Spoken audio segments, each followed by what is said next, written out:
పాకిస్తాన్ ప్రధానమంత్రిని చైనా అధికారులు నెగ్గదీశారు. ఏమనయ్యా అంటే ఇది నిన్న వెళ్ళినటువంటి సందర్భంలో అడిగారట.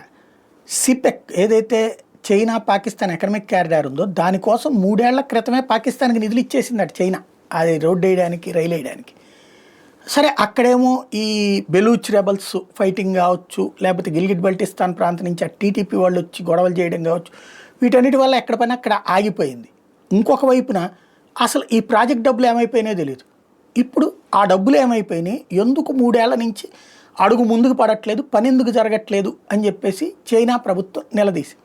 ఇప్పుడు అందుకని పాకిస్తాన్ ప్రభుత్వం అర్జెంటుగా వెళ్ళి ఏడీబీని డబ్బులు అడుగుతుంది.